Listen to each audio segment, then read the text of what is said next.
Hello guys, another day, another vlog. So dito tayo ngayon sa may bridge bago magbanwa ng Patnongon. May nakita kasi ako doon nanguhuli ng isda, namimingwit. Tingnan natin kung anong klaseng isda ang kanilang hinuhuli. So tayo ngayon, pababa tayo ngayon sa ilog ba to o ilog yata to guys. Ilog nga to. Ayan guys, oh, ganda ng ilog oh. Ito pala to dito, ganito pala itsura na ito dito. Talagang nature na nature. Ang problema, paano tayo bababa dun? Dito pala ata ang daan. Hindi pwede dumaan doon sa kabila. Masyadong masupang.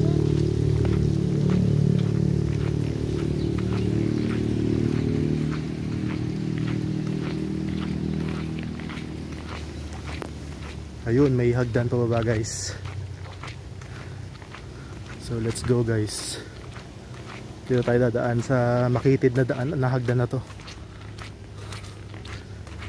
Dulas yata ito pa. Ito ang dadaanan natin pababa guys. So dahan-dahan lang. Hop, hop, hop, hop. Yes. Kala ko medyo makitid, hindi mo pala masyado. Itong itsura nito guys dito. Ilog na ilog talaga siya guys oh.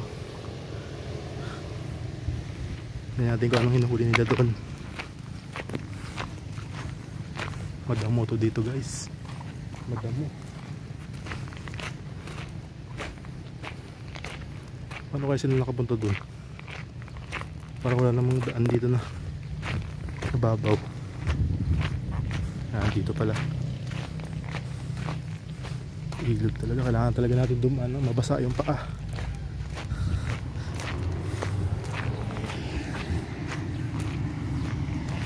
Hindi naman siguro ito malalim. Babaw na naman siguro ito guys. Subukan natin ha. Uy! Dulas! Shit. Babaw lang pala guys. Sarap oh. Sarap sa paa guys. Medyo warm ang tubig. Sapa na sapa ang dating.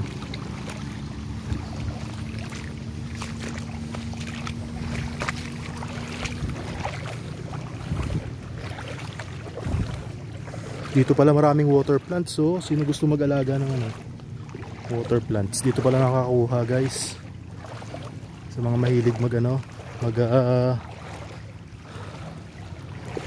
alaga ng isda, aquarium plants dito pala oh.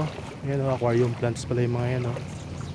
Dito to sa may sa may bridge bago magpa-Patnongon, kung pa south ka bago magpatnongon, ito yun. Ganda ng ilog oh, guys. Tsaka ang daming water plants, iba-iba. Tapos may nangangawil pa doon sa bandang dulo. May nangangawil pa sa bandang dulo. Ano? Linaw ng tubig guys. Akala ko malalim kanina eh, mababaw lang pala.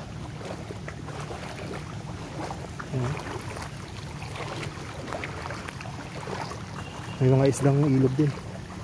Malalim dito guys. Medyo malakas ang dito guys. Ang current. Pero parang mababaw lang naman. Bukan natin tumawid na ilog guys. Medyo manit lang. Pero na siguro sobra.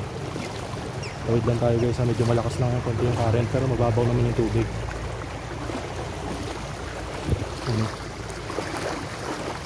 Nakakatakot lang tingnan yung current kasi parang tatangayin ka, pero hindi naman.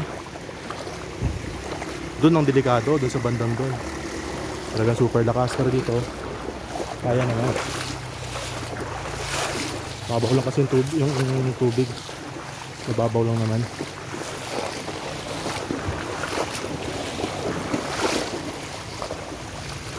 Yan, ilog na ilog talaga to guys.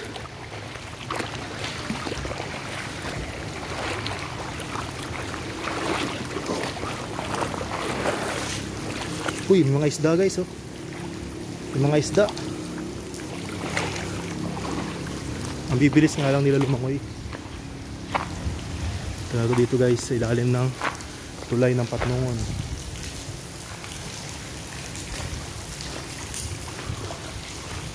Oh. Dahan-dahan lang guys.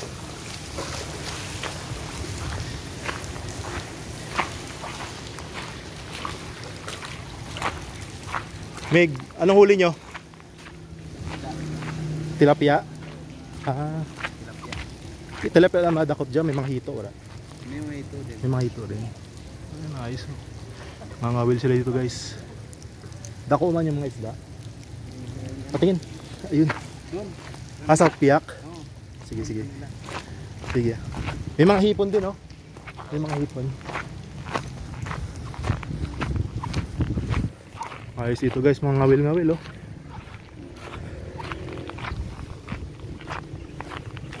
Tilapia daw, tsaka hito. Meron dito guys. Mig, idakip na. May dakap na kayo? Ano yung ano nyo, tilapia? Tilapia. Pwede makita? Ayun, ito ang huli nila guys. Ha? Ah, 2 piraso. Ha? Ito guys, oh. Ah, ano to? Ah, ibang klaseng isda to. Yung parang mahaba siya. Mahaba na isda guys. Ganda, oh. Ilog-ilog, isdang-ilog. Isdang-ilog. Gandang klaseng isda na yan guys. Ganda, oh. Sarap mamingwit dito guys, mga will.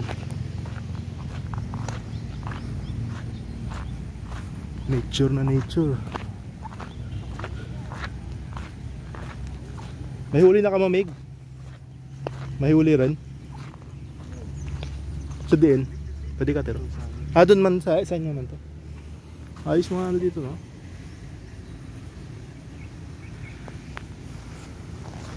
Fishing spot talaga to guys dito. Gandang hulihan ng isda.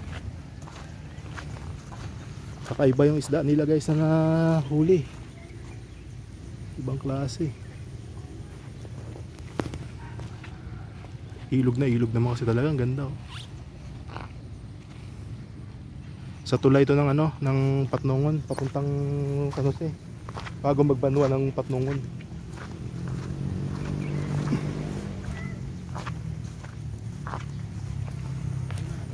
Fishing spot gid.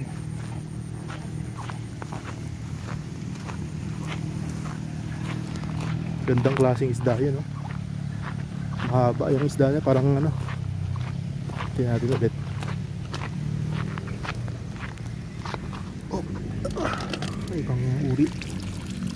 Para siyang ano, parang catfish. Parang catfish na mahaba.